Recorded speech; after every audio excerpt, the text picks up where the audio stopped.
أشرقت نفسي بنور من فؤادي حينما رددت يا رب different meaning to the apparent meaning. I now want to move on to the issue of Tafwid, which is when a word comes in the Quran and the person says, it has a meaning, it does have a meaning, and I don't give it another meaning either, but they just say, I don't know what the meaning is, Allah knows what the meaning is. That's what I want to go into now.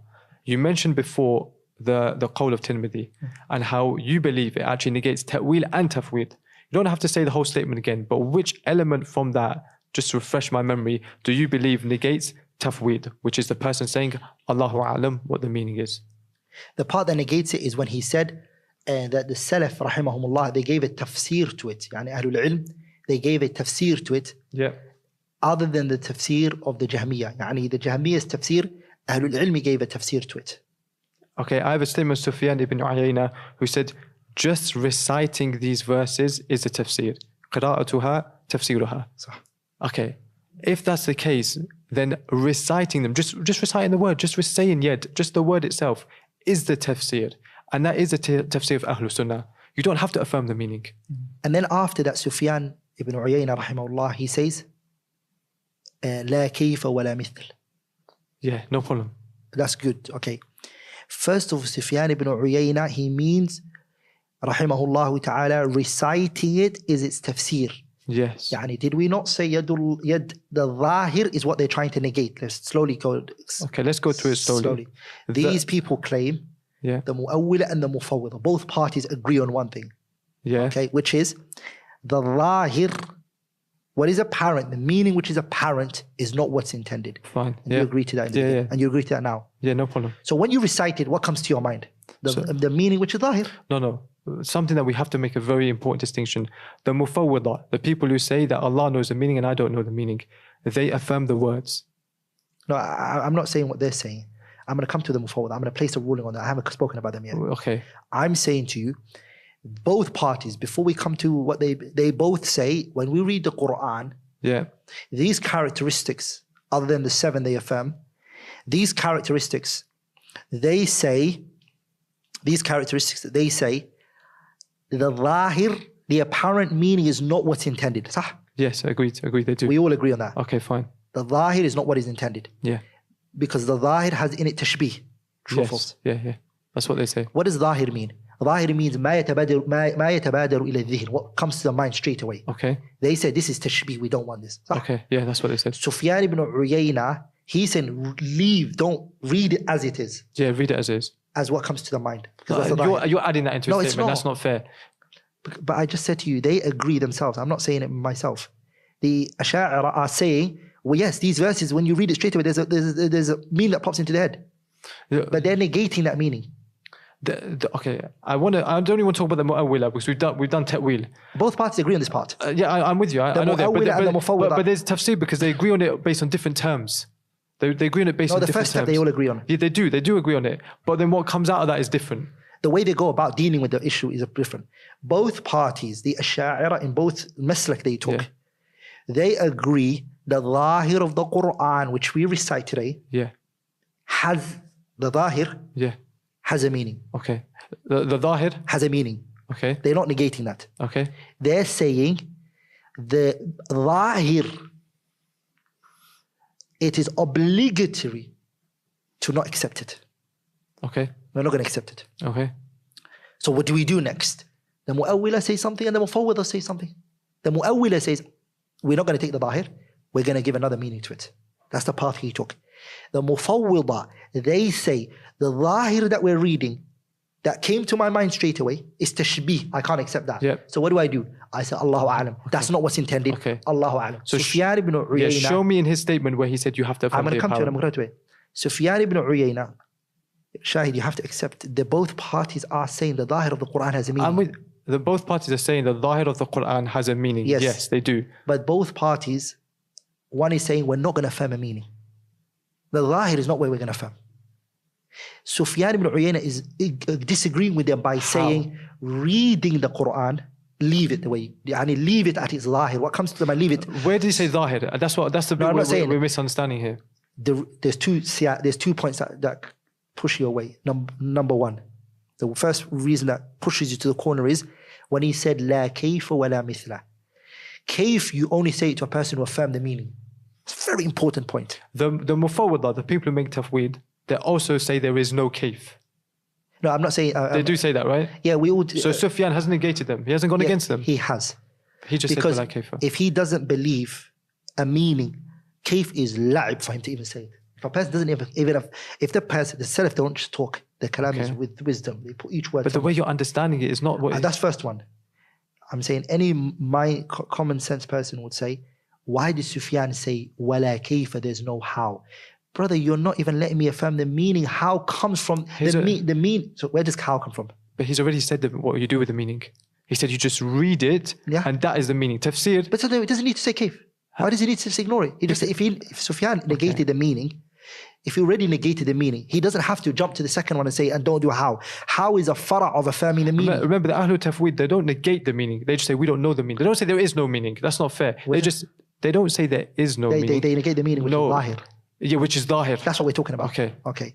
Sufyan ibn Uyayna rahimahullah ta'ala, him saying wala kayfa wala mithla is unnecessary if he's negating the meaning. That's my point. That's one. Okay. Whether they affirm, they agree with that, it's common. Literally, wallah.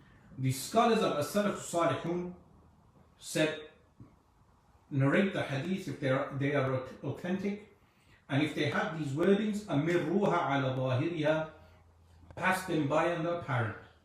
Meaning the apparent wording, the wording you find in the hadith narrated as such. Do not do tahrif. Do not interpolate or blot out the word and change the word. Amirruha ala zahiriha. How it was narrated, pass them by as such. Meaning zahirul lafz, the apparent wording. But the Salafi movement today, they say the meaning is meant. Zahirul ma'na, meaning whatever is the outward meaning. But then they also say the apparent meaning is not limbs. So ar-rijl, they say understand it from the apparent, but the apparent is not a limb.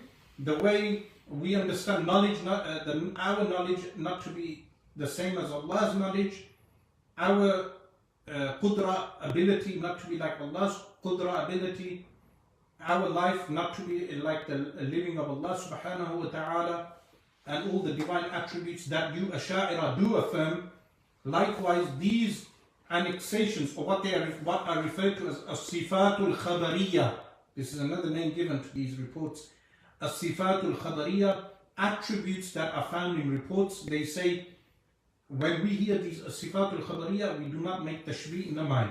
Now here, the subtle point to note is, firstly, the Ashaira are making a distinction between ma'nawi, those qualitative attributes that have no resemblance, and those which are al-jawamid.